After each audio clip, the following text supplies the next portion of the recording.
ఎందుకంటే కొన్నిసార్లు అపవాది కొన్ని ట్రాప్స్ మనకి ఎలాగ తెస్తాడంటే, కొన్ని శత్రువులు అయితే వెళ్ళి పోరాడొచ్చేస్తాం, కానీ కుటుంబాన్ని శత్రువుని దాడి చేసినట్టు దాడి చేయలేంగా.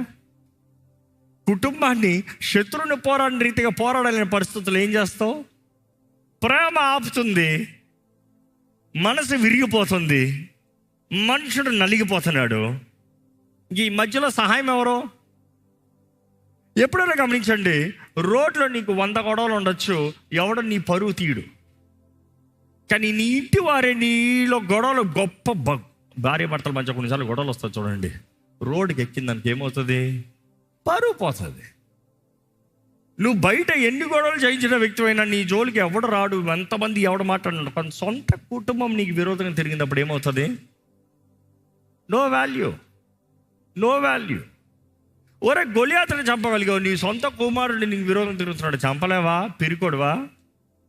ఎందుకంటే దావీదు చూసినప్పుడు తన లైఫ్లో ఒక స్టేజ్లో యవనస్తుడి నుండి యుద్ధ వీరుడు తన వృద్ధాపంలోకి వస్తున్నాడు, చిట్టికేస్తే చంపుతానికి వీరులు సిద్ధంగా ఉన్నారు.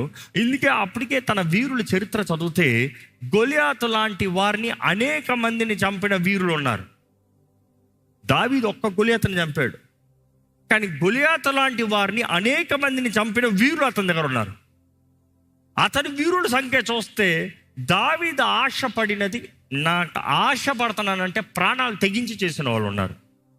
అటువంటి పరిస్థితుల్లో సొంత కుమారుడు విరోధంగా తిరిగినప్పుడు ఈజ్ వాకింగ్ హెల్ప్లెస్. కొన్నిసార్లు కొన్ని విషయాల్లో మన చేతకాని పరిస్థితి కనిపిస్తుంది, ఎందుకంటే ప్రేమ అడ్డొస్తుంది.